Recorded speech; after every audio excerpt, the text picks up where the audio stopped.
এ বিষয়ে আরো খবর জানাতে এই মুহূর্তে আন্তর্জাতিক অপরাধ ট্রাইব্যুনালে আছেন সহকর্মী আফজাল হোসেন। সরাসরি যাচ্ছে তার কাছে।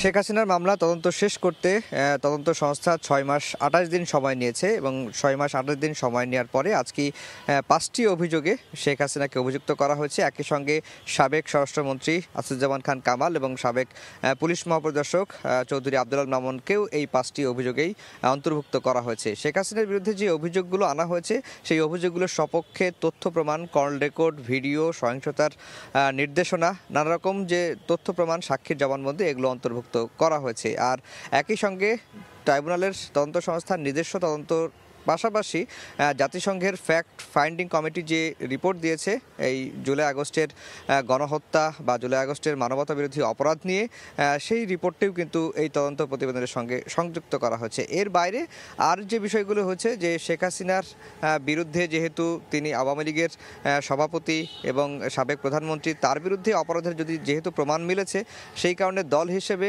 আওয়ামী লীগের বিচার করার সুযোগ আছে কিনা, যেহেতু আইন সংশোধন হয়েছে, আওয়ামী লীগের বা সংগঠনের বিচার করার বিধান যুক্ত করা হয়েছে, তখন ট্রাইব্যুনালের চিফ প্রসিকিউটর জানিয়েছেন যে তদন্ত সংস্থা একটি স্বাধীন সংস্থা, নিশ্চয়ই তদন্ত সংস্থা এই বিষয়গুলো বা দল হিসেবে আওয়ামী লীগের বিচারের জন্য পদক্ষেপ নেবে, এমনটাই তিনি বলেছেন। আরেকটি বিষয় জানিয়ে রাখি যে আজকে 3 জন আসামির বিরুদ্ধেই তদন্ত প্রতিবেদন দাখিল হলো। এর মধ্যে 2 জন আসামি, প্রধান আসামি শেখ হাসিনা, তিনি ভারতে অবস্থান করছেন বা ভারতে পালিয়ে আছেন।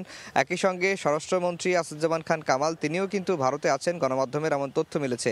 এর বাইরে চৌধুরী আব্দুল আল মামুন, তিনি শুধুমাত্র জেলে আছেন বা তিনি আদালতে তাকে বিভিন্ন ডেটে হাজির করা হয়। এই যে 2 জন আসামি পলাতক রয়েছেন, তাদের ফিরিয়ে আনতে ইন্টারপোলের রেড নোটিশ জারির বিষয়ে পদক্ষেপ জানতে চাওয়া হয়েছিল। Chief prosecutor advocate Tajul Islam বলেছেন যে শেখ হাসিনার বিরুদ্ধে রেড নোটিশ জারি করতে বারবার ইন্টারপোলকে অনুরোধ করা হয়েছিল, কিন্তু ইন্টারপোল বিষয়টি এখনও যাচাই বাছাই করছে। ঠিক কতদিন সময় লাগবে সেটি আসলে ইন্টারপোলই বলতে পারবে, এমনটি তিনি জানিয়েছেন। তো এই মাসেই শেখ হাসিনা সহ এই 3 আসামির আনুষ্ঠানিক বিচার শুরু হবে বা শুরু করা যাবে, এমনটি কিন্তু বলছেন। তবে কবে রায় পাওয়া যাবে এই প্রসঙ্গে তাজুল ইসলাম বলছেন যে দিন তারিখ দিয়ে কখনো রায় হয় না, আর এটি বলা কখনো সমীচীন হবে না। তো এই ছিল আন্তর্জাতিক অপরাধ ট্রাইব্যুনাল থেকে আমার কাছে সবশেষ খবর। সরাসরি যুক্ত ছিলাম আন্তর্জাতিক অপরাধ ট্রাইব্যুনালে।